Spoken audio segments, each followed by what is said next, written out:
Growing up, my mom really liked hens and chicks, the tiny little plant called sempervivum, and they spread everywhere. Also, my dad growing up, he was a very strong kind of horticulturist. He did a lot of freelance landscaping around the place, so that love for gardening and plants was kind of inbred.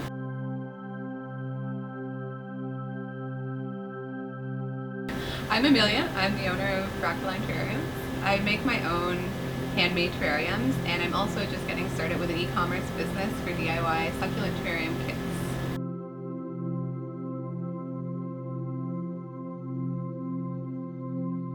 So I got here through a combination of frustration with the job market for my demographic and an attraction to a very plant-based agricultural rural lifestyle.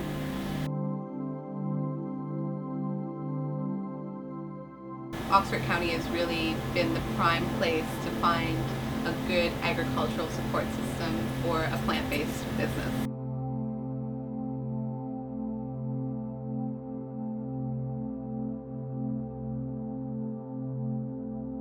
What made me want to start my own business and start selling succulents and terrariums was a combination of not only having a ridiculously difficult time trying to find a job, despite having a very strong resume, really good interview skills. I thought, I've just graduated from the small business program.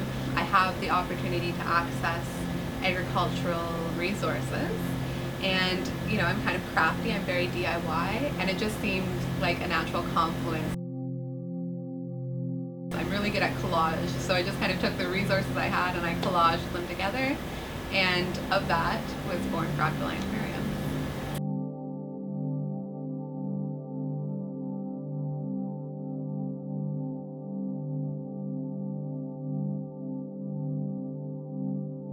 I had experience with small business. I had experience with small business centers. I was aware of the starter company program, and one of my first steps upon coming back to Oxford was to look into the Small Business Enterprise Center, which involves writing a business plan, submitting it, and then being approved for the starter company grant.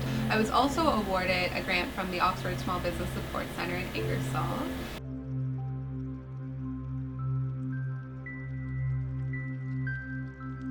Through those two opportunities, I was really able to begin the flourishing process, if you will, of my business.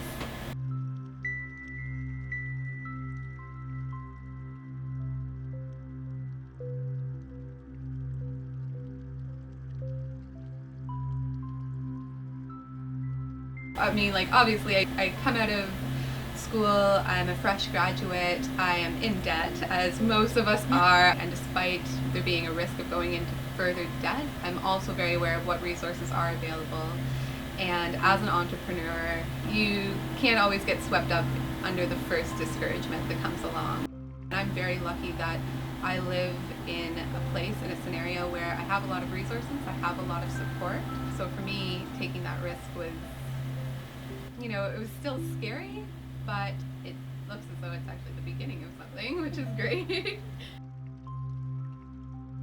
To having a successful business is to have passion, to have opportunities, and to be persistent. Those are really the three foundational elements of the equation to building a successful business. And a lot of entrepreneurs, ones that I've met, and myself for sure included, we all seem to have a very high locus of control where we might not be entirely satisfied with something unless we can kind of get our fingers into it. And I think that's kind of the drive that propels entrepreneurs.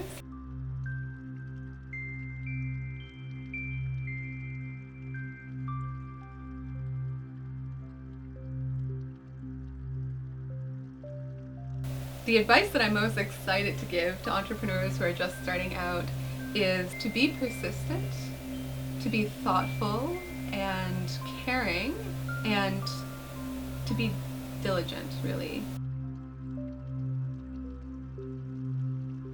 Do the work, know what work you're doing, have a plan, and be creative.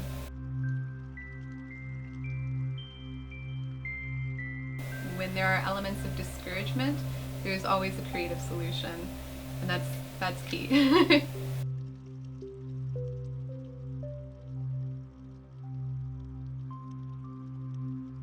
The start of this company has definitely changed my daily routine in the way that I approach my own life and I approach myself as a person.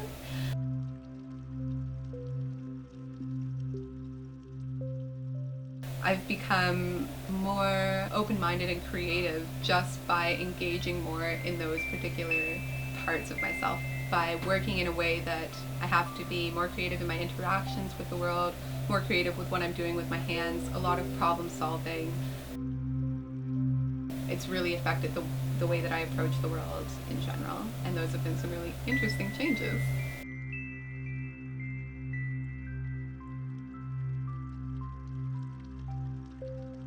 It's important to do something that you're passionate about because it's important to live a life in which you feel personally fulfilled by that which you have some sort of faith in.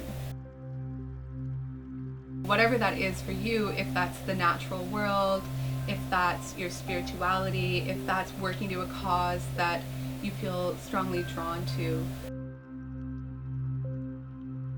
Self-fulfillment and mental emotional nourishment that comes out of that is incredibly important to live a wholesome life, and I feel very strongly about that.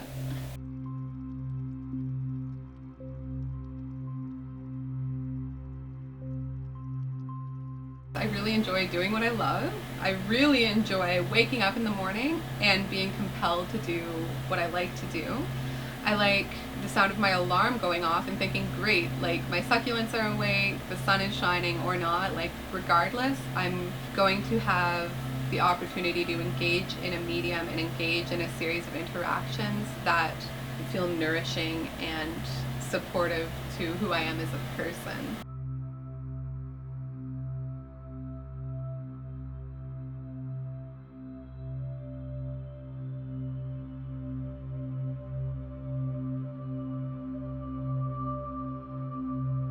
I could go on forever about the virtues of love of local.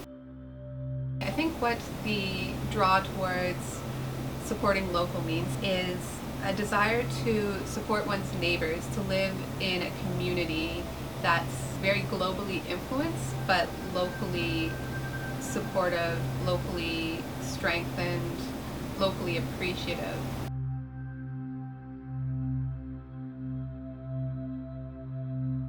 To also be able to look right beside us and appreciate and see what's right in front of our noses and right in our backyards and right within our communities really fosters shared support. It fosters a really rich set of resources that are more easily accessible for the people who live in the places they do without having to outsource so broadly and without having to spend more resources than what we're getting just on the process of acquiring those resources.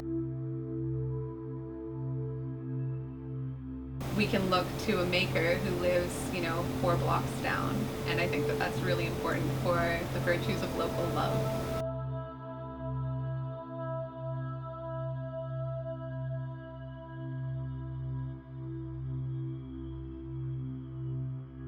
My name is Amelia. I'm the owner of Fractaline Terrariums, and I am Oxford proud.